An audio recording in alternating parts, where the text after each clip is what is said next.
আসুন এবার দেখি সর্বশেষ নবী মুহাম্মদ সাল্লাল্লাহু আলাইহি সাল্লামকে নিয়ে হিন্দু ধর্মগ্রন্থে কি কথা লেখা হয়েছে।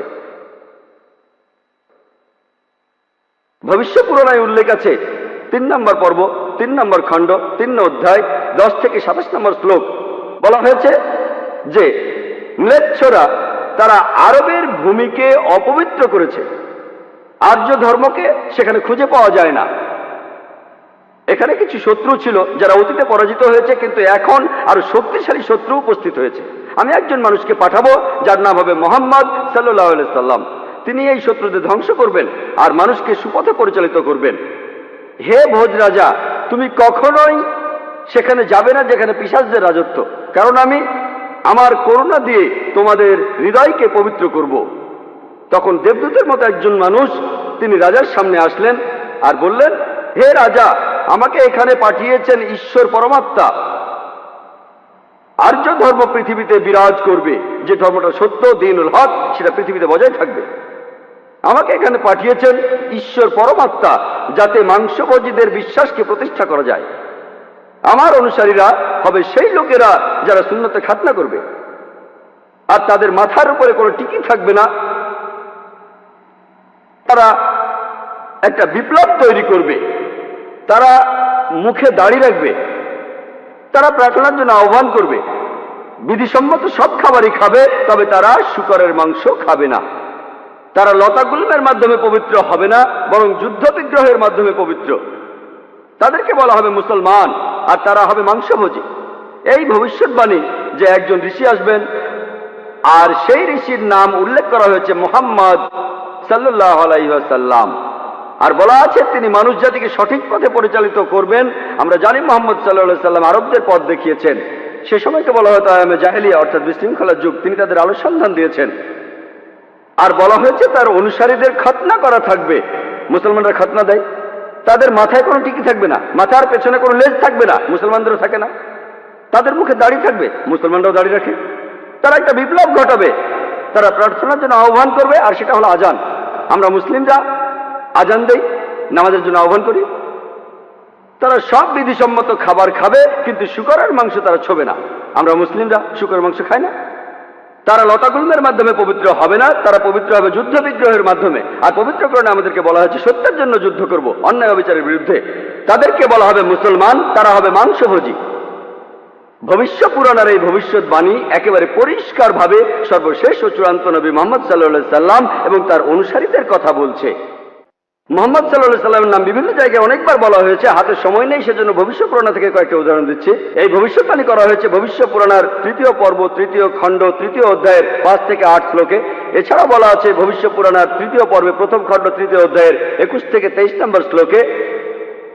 সর্বশেষ আর চূড়ান্ত নবী মুহাম্মদ সাল্লাল্লাহু আলাইহি সাল্লামের কথা উল্লেখ করা হয়েছে অথর্ববেদে 20 নম্বর গ্রন্থে 127 নম্বর অধ্যায়ের 1 থেকে 14 নম্বর মন্ত্রে। এগুলোকে আরো বলা হয় কুন্টুব সুক্তাস। কুন্টুব সংস্কৃত শব্দ, অর্থাৎ পেটের একটা লুকানো গ্রন্থি। তার মানে এই মন্ত্রগুলির অর্থ লুকানো রয়েছে, এগুলো পরে জানা যাবে। এখানে সবগুলো মন্ত্র নিয়ে আলোচনা করার মতো সময় নেই, আমি শুধু প্রথম 4টা মন্ত্র নিয়ে কিছু কথা বলবো। 1 নম্বর মন্ত্র বলছে তিনি হলেন নরসাংসা, তিনি হলেন কাওরামা, তিনি পরাজিত করবেন 60,090 জন শত্রুকে। 2 নম্বর মন্ত্র বলছে তিনি উটের পিঠে চড়বেন। 3 নম্বর মন্ত্র বলছে তিনি হলেন মামা ঋষি। 4 নম্বর মন্ত্রে তাকে আরো বলা হচ্ছে রেব। 1 নম্বর মন্ত্র বলছে তিনি হলেন নরসাংসা।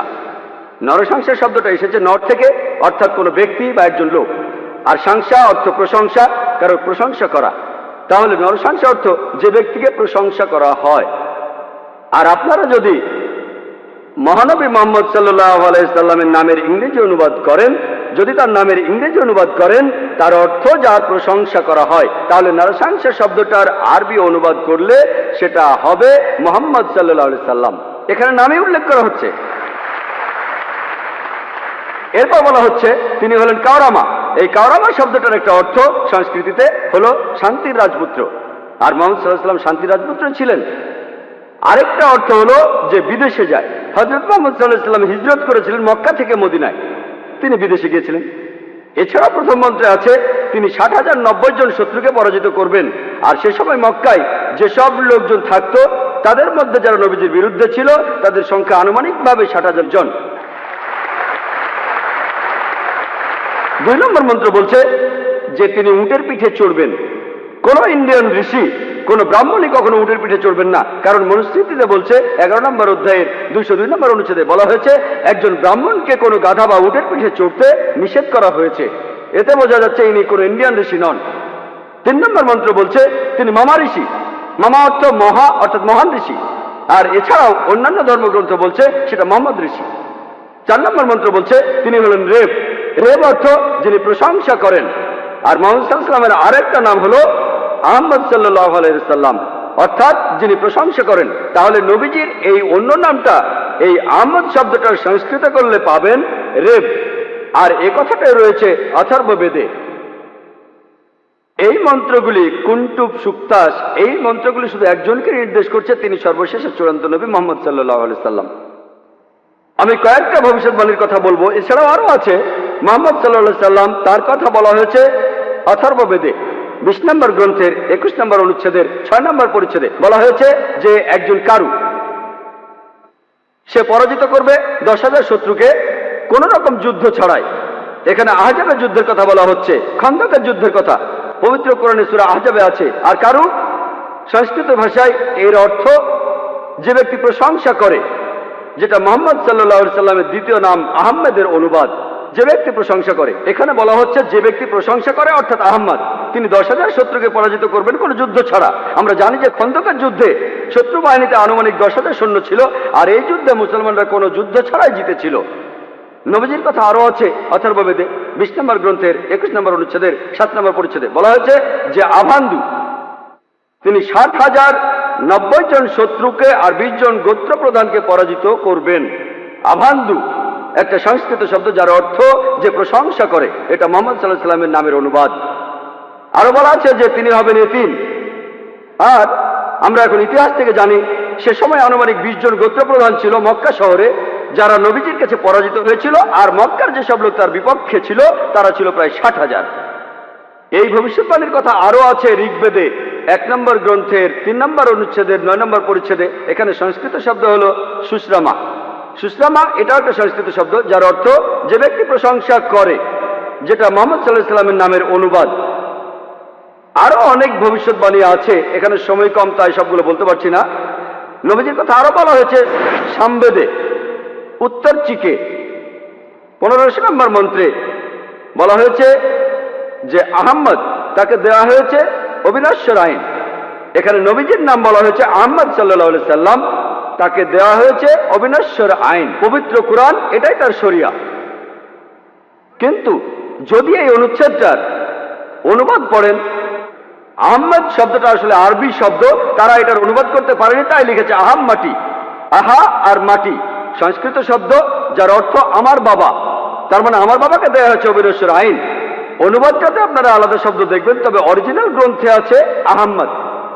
এই আহমদ শব্দটা হিন্দু ধর্মের অন্যান্য গ্রন্থগুলোতেও রয়েছে, যেমন আছে সামবেদে ইন্দ্র 2য় অধ্যায়ের 152 নম্বর মন্ত্রে নবীজিকে আহমদ বলে ডাকা হয়েছে যজুর্বেদে 31 অধ্যায়ের 18 অনুচ্ছেদে। ঋগ্বেদের 8 নম্বর গ্রন্থের 6 নম্বর অনুচ্ছেদের 10 নম্বর পরিচ্ছেদে। এছাড়া মহানবী সাল্লাল্লাহু আলাইহি সাল্লামকে বলা হয়েছে আহমদ, সেটা আছে অথর্ববেদের 8 নম্বর গ্রন্থের 5 নম্বর অনুচ্ছেদের 16 নম্বর পরিচ্ছেদে। এছাড়াও আছে অথর্ববেদের 20 নম্বর গ্রন্থের 126 অনুচ্ছেদের 14 পরিচ্ছেদে। মহানবী সাল্লাল্লাহু আলাইহি সাল্লামকে শুধু আহমদ নামে ডাকা হয়নি, আহমদ উনার একটা নাম, তাকে আরো বলা হয়েছে নরসংসা অনেক জায়গায়, হিন্দু ধর্মগ্রন্থের অনেক জায়গায়। আর আমি আগেও বলেছি যে নরসংসা শব্দটা এসেছে নর থেকে, যার অর্থ একজন মানুষ বা একজন ব্যক্তি। আর সংসা যার অর্থ প্রশংসা, প্রশংসা করা। তাহলে নরসংসা অর্থ যে ব্যক্তির প্রশংসা করা হয়। এটাই হলো সর্বশেষ চূড়ান্ত নবী মুহাম্মদ সাল্লাল্লাহু আলাইহি সাল্লামের নামের সঠিক ইংরেজি অনুবাদ। নবীজিকে হিন্দু ধর্মের গ্রন্থগুলিতে অনেক জায়গায় নরসংসা বলে ডাকা হয়েছে। ঋগ্বেদের 1 নম্বর গ্রন্থের 13 নম্বর অনুচ্ছেদের 3 পরিচ্ছেদে, ঋগ্বেদের 1 নম্বর গ্রন্থের 18 অনুচ্ছেদের 9 পরিচ্ছেদে, ঋগ্বেদের 1 নম্বর গ্রন্থের 106 নম্বর অনুচ্ছেদের 4 পরিচ্ছেদে, ঋগ্বেদের 1 নম্বর গ্রন্থের 142 নম্বর অনুচ্ছেদের 3 পরিচ্ছেদে, ঋগ্বেদের 2 নম্বর গ্রন্থের 3 অনুচ্ছেদের 2 পরিচ্ছেদে, ঋগ্বেদের 5 নম্বর গ্রন্থের 5 অনুচ্ছেদের 2 নম্বর পরিচ্ছেদে,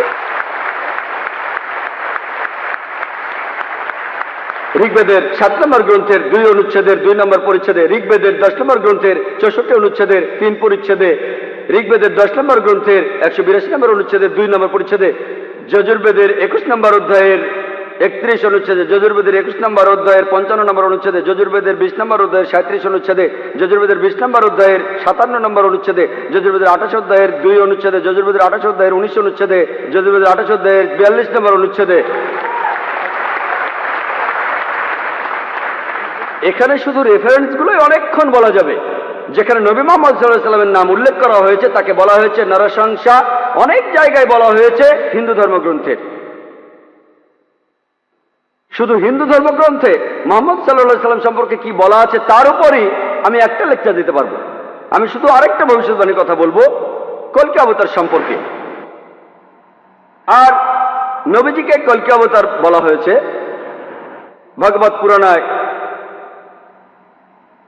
12 নম্বর খণ্ড 2 নম্বর অধ্যায় 18 থেকে 20 নম্বর শ্লোকে বলা হয়েছে তিনি জন্মগ্রহণ করবেন যার ঘরে তার নাম বিষ্ণু ইয়াস, একজন মহাপ্রাণ ব্যক্তি যিনি শাম্বালা শহরের প্রধান, এবং তাকে যে নামে ডাকা হবে সেটা হলো কল্কি।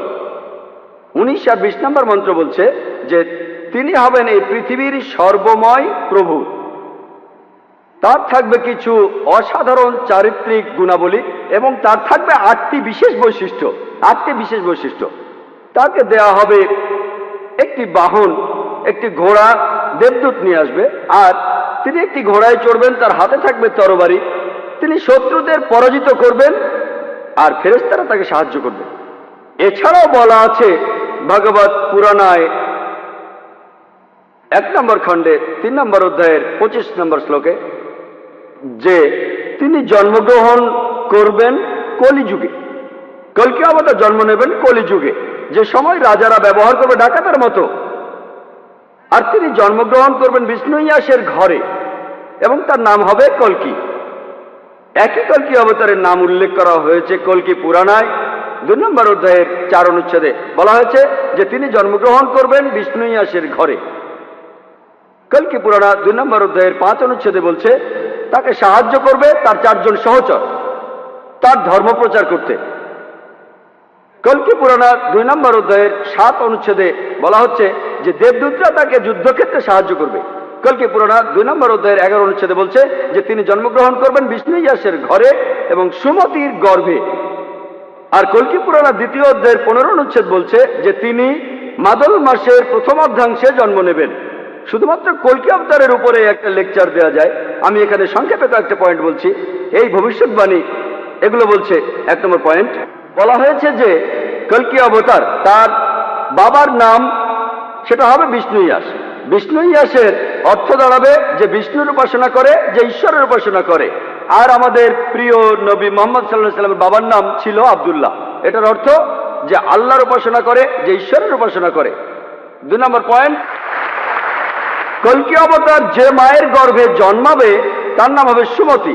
যদি আপনি সুমতি শব্দটার ইংরেজি অনুবাদ করেন অর্থ দাঁড়াবে শান্তি। আর আমাদের নবীজির মায়ের নাম ছিল আমিনা, যার ইংরেজি অর্থ করলে দাঁড়ায় শান্তি। এরপরে বলা হয়েছে তিনি যেখানে জন্মাবেন সেই গ্রামের নাম হবে শাম্বালা। শাম্বালা শব্দটার অনুবাদ করলে অর্থ দাঁড়াবে একটি শান্তিপূর্ণ এলাকা। আমরা জানি মুহাম্মদ সাল্লাল্লাহু আলাইহি ওয়াসাল্লাম মক্কায় জন্মেছিলেন। মক্কার আরো একটা নাম ছিল দারুল আমান, অর্থাৎ কোন একটি শান্তিপূর্ণ এলাকা। তাহলে একথাও বলা আছে যে তিনি মক্কায় জন্মাবেন। এছাড়া বলা আছে যে তিনি জন্মগ্রহণ করবেন শাম্বালা শহরের প্রধানের ঘরে। আমরা জানি যে তিনি মক্কার প্রধান ব্যক্তির ঘরে জন্মেছিলেন। তিনি মক্কার প্রধান ব্যক্তির ঘরে জন্মেছিলেন, কুরাইশ গোত্রে জন্মেছিলেন। আরো বলা আছে তিনি মাধব মাসের প্রথম অর্ধাংশে 12 তারিখে জন্মাবেন। আমরা জানি যে মুহাম্মদ সাল্লাল্লাহু আলাইহি সাল্লাম রবিউল আউয়াল মাসে প্রথম অর্ধাংশে জন্মেছিলেন 12 তারিখে। এই ভবিষ্যৎবাণী যে তিনি মাধব মাসের 12 তারিখে জন্মাবেন, এটার অর্থ রবিউল আউয়াল মাসের 12 তারিখে। এছাড়া আরো বলা আছে যে এই কলকি অবতার তিনি হবেন সর্বশেষ ঋষি। ঠিক এই কথাটাই কোরআনে আছে, সূরা আহজাবের 40 নম্বর আয়াতে উল্লেখ করা আছে যে মা কানা মুহাম্মাদুন আবা আহাদিন মির রিজালিকুম ওয়ালাকিন রাসূলুল্লাহ ওয়া খাতামুন নবিয়্যিন ওয়া কানা আল্লাহু বিকুল্লি শাইইন আলিমা। এর অর্থ মুহাম্মদ সাল্লাল্লাহু আলাইহি সাল্লাম তোমাদের মধ্যে কোনো পুরুষের পিতা নহেন, বরং তিনি হলেন আল্লাহর রাসূল এবং তিনি হলেন এই পৃথিবীর চূড়ান্ত নবী, তিনি শেষ নবী। নিশ্চয়ই আল্লাহ সর্ববিষয়ে জ্ঞাত। আরো বলা আছে যে এই কলকি অবতার জ্ঞান আরোহণ করবেন পরশুরামের কাছ থেকে, অর্থাৎ মহান স্রষ্টা একটা পাহাড়ের উপর। আমরা জানি মুহাম্মদ সাল্লাল্লাহু আলাইহি সাল্লাম প্রথম আয়াতটা তিনি পেয়েছিলেন গারে হেরায়, জাবলে নূরে, অর্থাৎ নূরের পাহাড়ে, গারে হেরায়। এখানে আরো বলা আছে যে তিনি এরপর উত্তরে গিয়ে আবার ফিরে আসবেন। আমরা জানি মুহাম্মদ সাল্লাল্লাহু আলাইহি সাল্লাম মক্কা থেকে উত্তর হিজরত করে মদিনায় গিয়েছিলেন, তারপর মক্কা জয় করে ফিরে এসেছিলেন। আরো বলা আছে যে এই কলকি অবতার তিনি পুরো পৃথিবীর মানুষের জন্য একটি দৃষ্টান্ত। তার চরিত্র হবে একেবারে নিষ্কলঙ্ক। আল্লাহ পবিত্রকরণে বলছেন, সূরা কালামের 4 নম্বর আয়াতে উল্লেখ করা আছে যে অবশ্যই তুমি অধিষ্ঠিত হইবে সর্বোচ্চ মহান চরিত্রে। এছাড়াও বলা আছে যে কলকি অবতারের 8টি বিশেষ গুণ থাকবে। কলকি পুরাণা এবং ভাগবত পুরাণায় এই 8টি বিশেষ গুণ হল জ্ঞান, আত্মসংযম, অভিজাত বংশ, রিভিল নলেজ, সাহস, দানশীলতা, মহানুভবতা আর পরিমিত কথা। আর নবী মুহাম্মদ সাল্লাল্লাহু আলাইহি সাল্লামের এই 8টা গুণের সবগুলোই ছিল। এছাড়া আরো বলা আছে যে তিনি হবেন এই পৃথিবীর শিক্ষক। আল্লাহ পবিত্রকরণে বলছেন, আর সূরা সাবার 28 নম্বর আয়াতে উল্লেখ করা আছে, ওয়ামা আরসালনাকা ইল্লা কাফাতাল লিন-নাস বাশীরা ওয়া নাযীরা। আমি তো তোমাকে সমগ্র মানব জাতির জন্য প্রেরণ করিয়াছি তাহাদের সংবাদদাতা ও সতর্ককারী রূপে, কিন্তু অধিকাংশ মানুষই তাহা জানে না। এরপর আরো বলা আছে যে এই কলকি অবতার তাকে সর্বশক্তিমান ঈশ্বর একটি বাহন দেবেন। আমরা জানি মুহাম্মদ সাল্লাল্লাহু আলাইহি সাল্লাম তিনি বোরাকে চড়েছিলেন, বোরাকে চড়ে তিনি মিরাজে গিয়েছিলেন, আল্লাহর কাছে গিয়েছিলেন। আরো বলা আছে এই কলকি অবতার ঘোড়ায় চড়বে আর হাতে তরবারি থাকবে। আমরা জানি মুহাম্মদ সাল্লাল্লাহু আলাইহি সাল্লাম যত যুদ্ধ হয়েছিল বেশিরভাগ যুদ্ধে তিনি ছিলেন, বেশিরভাগ যুদ্ধ ছিল আত্মরক্ষার উদ্দেশ্যে। আর যদিও তিনি সবার নেতা ছিলেন, তবুও সব যুদ্ধেই তিনি ছিলেন, সেখানে ঘোড়ায় চড়েছিলেন আর তিনি ডান হাতে একটা তরবারি ধারণ করতেন। এরপর আরো বলা আছে যে এই কলকি অবতারকে সাহায্য করবে 4 জন সহচর, যাতে সত্যের ধর্ম তিনি প্রচার করতে পারেন। বোঝাই যাচ্ছে এখানে বলা হচ্ছে 4 খলিফার কথা, খোলাফায়ে রাশিদিন, হযরত আবু বকর, হযরত ওমর, হযরত ওসমান, হযরত আলী, আল্লাহ তাদের সবার উপর সন্তুষ্ট হন। পরে তারা হয়েছিলেন খোলাফায়ে রাশিদিন, সঠিক নির্দেশ পালনকারী ইসলামের খলিফা, ইসলামকে ছড়িয়ে দিয়েছেন। আরো বলা আছে যে এই কলকি অবতার শত্রুকে পরাজিত করবে আর মানুষকে সঠিক পথে নিয়ে আসবে। আমরা জানি মুহাম্মদ সাল্লাল্লাহু আলাইহি সাল্লাম শত্রুকে পরাজিত করেছিলেন আর আরবদের তিনি আয়ামে জাহেলিয়া থেকে, অজ্ঞতার যুগ থেকে সত্যের পথে এনেছিলেন। আরেকটা কথা বলা আছে যে দেবদূতরা তাকে যুদ্ধের ময়দানে সাহায্য করবে। আমরা জানি মুহাম্মদ সাল্লাল্লাহু আলাইহি সাল্লামকে ফেরেশতারা বিভিন্ন যুদ্ধে সাহায্য করেছিলেন, যেমন বদরের যুদ্ধে। পবিত্র কোরআনেও আছে, সূরা আল ইমরানের 123 থেকে 25 নম্বর আয়াতে উল্লেখ আছে। এছাড়াও সূরা আনফালের 8 এবং 9 নম্বর আয়াতে উল্লেখ আছে। তাহলে এই কলকি অবতারের ভবিষ্যৎবাণীর সাথে আর কাউকে মেলানো যায় না, শুধু মেলানো যায় সর্বশেষ ও চূড়ান্ত নবী মুহাম্মদ সাল্লাল্লাহু আলাইহি সাল্লামকে।